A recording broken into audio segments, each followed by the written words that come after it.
पूर्वी भारत का संपूर्ण क्षेत्र प्रधानमंत्री जी की प्राथमिकता है। प्रधानमंत्री जी ने सदैव कहा है, पूर्वोदय की विकास के आधार पे ही भारत आगे बढ़ेगा और ये पूर्वोत्तर क्षेत्र भारत का ग्रोथ इंजन के रूप में हमें विकसित करना होगा। हमारी यही सोच और विचारधारा है प्रधानमंत्री जी के निर्देशन के आधार पर कि अधोसंरचना के क्षेत्र में जितना भी हम लोग विकास कर पाए ये हम लोगों की पूर्ण कोशिश रहेगी। और आज तेजू का ये विमानतल जो 170 करोड़ रुपए का निवेश है भारत सरकार का, 40,000 स्क्वायर फुट का विमानतल है। आप सभी ने मेरे साथ भ्रमण भी किया।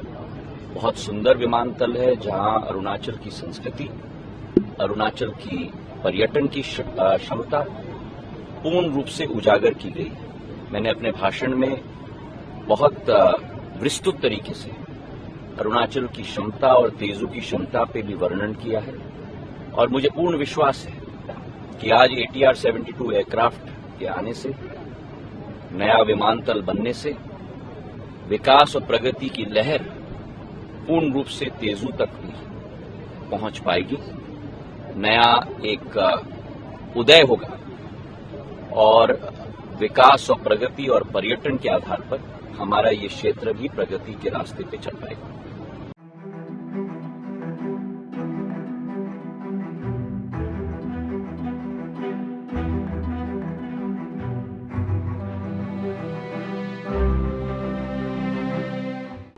उत्तर पूर्वी भारत का संपूर्ण क्षेत्र प्रधानमंत्री जी की प्राथमिकता है।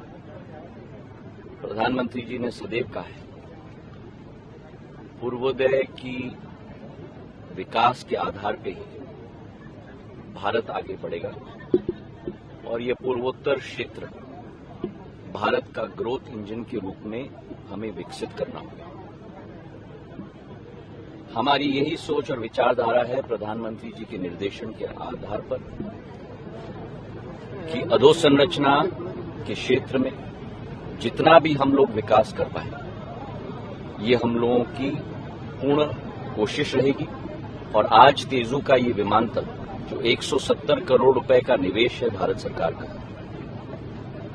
40,000 स्क्वायर फुट का विमानतल है। आप सभी ने मेरे साथ भ्रमण भी किया। बहुत सुंदर विमानतल है जहां अरुणाचल की संस्कृति, अरुणाचल की पर्यटन की क्षमता पूर्ण रूप से उजागर की गई है।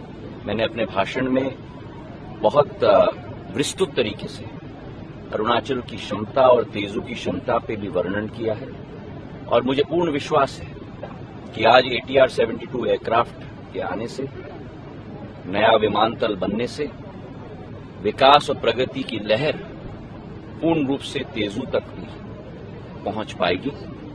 नया एक उदय होगा और विकास और प्रगति और पर्यटन के आधार पर हमारा ये क्षेत्र भी प्रगति के रास्ते पे चल पाएगा।